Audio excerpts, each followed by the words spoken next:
Buenos días, tardes o noches tengan todos ustedes. Les quiero compartir el siguiente relato de una experiencia aterradora que me tocó vivir mientras me encontraba de servicio en el ejército. Espero les guste y no me juzguen de loco, porque en verdad es algo que viví realmente. Aquí les dejo mi anécdota.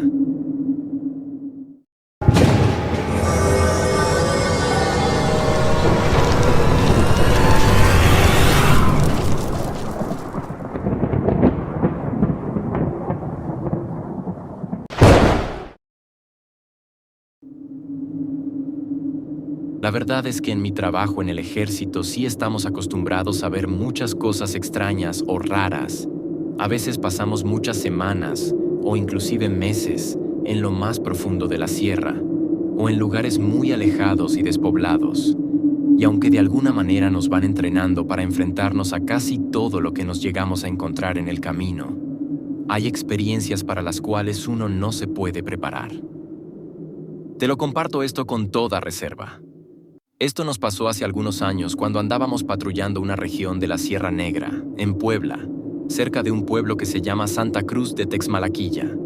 Llevábamos ya varias horas pisándoles los talones a un grupo delictivo dedicado al narcotráfico. Solo era cuestión de algunos minutos para darles alcance. Pero en un intento desesperado por evadirnos, se bajaron de sus vehículos y se atrincheraron en una región muy boscosa, en donde les perdimos tacto visual, por lo que el sargento García ordenó que rodeáramos inmediatamente el perímetro para impedir que se nos escaparan. Estábamos listos para el enfrentamiento y mientras nos daban las órdenes para el asalto final, empezamos a escuchar muchas detonaciones de alto calibre a diestra y siniestra, entre gritos aterrados pidiendo ayuda, provenientes de la zona en donde se había atrincherado el grupo delictivo. Nosotros nos quedamos pecho tierra, alertas. Aquella balacera y griterío continuó durante varios minutos. En ciertos momentos nos pareció ver algunos fogonazos y explosiones entre los árboles.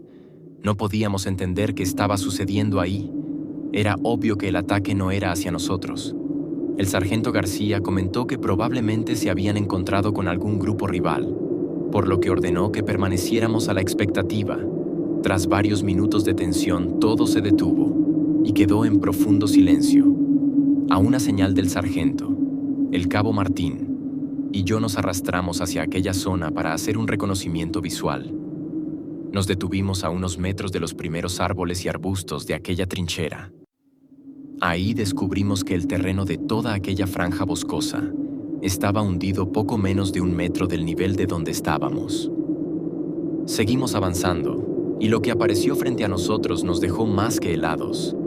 En el centro de aquel paraje había varios cuerpos cercenados y quemados esparcidos por todos lados, como si hubieran arrojado varios artefactos explosivos. Pero lo más extraño de todo esto es que no habíamos escuchado ni un solo estruendo de granada o algo parecido en medio de aquella balacera. Al voltear a ver al cabo Martín, vi que tenía una cara de espanto que no podía con ella. Lo entendía. Él estaba menos acostumbrado que yo a estas experiencias de enfrentamientos, por lo que le dije, tratando de tranquilizarlo un poco, que probablemente usaron algún tipo bomba molotov, o, conociendo cómo se las gastan estos grupos delictivos, tal vez hasta un lanzallamas, pero era muy poco probable.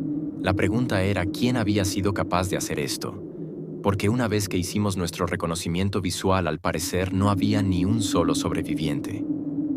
Identificamos todos los vehículos que veníamos persiguiendo y no había ningún otro carro extraño en el perímetro. Tenía que reconocer que a pesar de haber estado en muchas ocasiones en enfrentamientos muy duros con este tipo de grupos, nunca me había tocado ver semejante carnicería, pero todavía faltaba lo peor. El cabo Martín y yo nos quedamos en silencio por un segundo tratando de recuperar el aliento, y entonces activé la radio para comunicarle al sargento García la situación. Pero el transmisor no respondió. Lo intenté varias veces, pero el resultado fue el mismo. La radio parecía muerta. Volteé a ver al cabo Martín. Ya se veía un poco más repuesto, por lo que le pedí que se reportara con el sargento. Vi que activó su transmisor varias veces, pero tampoco pudo comunicarse. Se me hizo muy extraño, pero pensé que tal vez era la región la que estaba provocando la interrupción de la señal. Mientras revisaba el transmisor en mi solapa, sentí que el cabo Martín me jaloneaba por el hombro. Al levantar la cara hacia él, me hizo un gesto con la cabeza apuntando hacia el centro de aquel paraje boscoso. En medio de aquella carnicería, aparecía arrodillada una joven mujer envuelta en un chal negro. Me sorprendió que no la hubiéramos visto antes. En ese momento, levantó los brazos hacia el cielo. Vimos que movía la boca como si estuviera rezando algo. Tenía los ojos cerrados y se veía demasiado pálida. En un principio, el cabo Martín y yo pensamos que a lo mejor venía con ellos.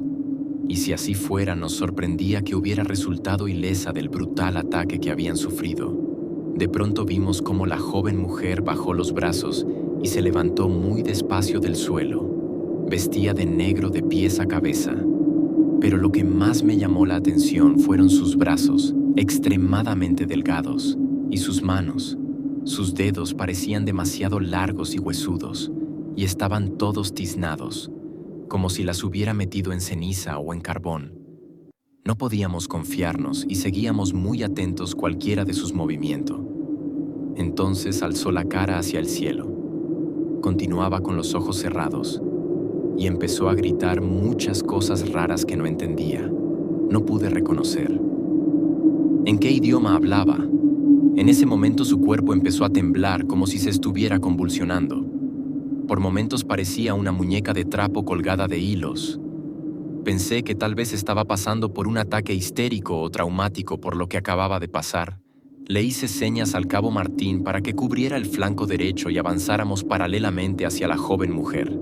Pero apenas habíamos dado unos pasos cuando sin querer pisé una rama seca. El crujido fue casi imperceptible, pero aquella joven mujer lo escuchó y abrió los ojos. Parecían de un color rojizo encendido, y en ese momento sentí su mirada sobre mí. Un escalofrío me recorrió todo el cuerpo erizándome la piel. Aquella joven mujer ladeó su cabeza y dibujó en su cara una mueca burlona. Los ojos se le encendieron. Cruzó sus manos a la altura de su pecho, y de la nada empezó a salir fuego de entre sus dedos. En ese momento no logré entender qué estaba pasando. De forma automática apunté mi arma sobre el pecho de aquella mujer. El fuego empezó a recorrerse sobre sus brazos hasta llegar a sus hombros. Tengo que reconocerlo. Tuve mucho miedo. Eso no era normal. No era lógico. Sentía mi cuerpo engarrotado y tembloroso, y sin poderme contener en un descuido, mi dedo jaló el gatillo. Tras la mirilla del rifle vi el cuerpo de aquella mujer estremecerse por el impacto de la bala, al mismo tiempo que dejaba escapar un alarido doloroso. Lo siguiente que recuerdo es que cerré los ojos y sentí un golpe de lumbre que me arrojaba por los aires y que me quemaba el rostro, los hombros y parte de mi pecho. Sentía cómo el fuego me envolvía. En esos instantes solo escuchaba una risa macabra que taladraba mis oídos. No sé cuánto tiempo perdí la conciencia. Para cuando abrí los ojos nuevamente, estaba en el suelo boca arriba, mientras alguien me jalaba del uniforme entre los matorrales. Al girar la cabeza vi que era el cabo Martín quien me arrastraba con una mano y con la otra no dejaba de apuntar hacia aquella zona boscosa. Era una situación de peligro.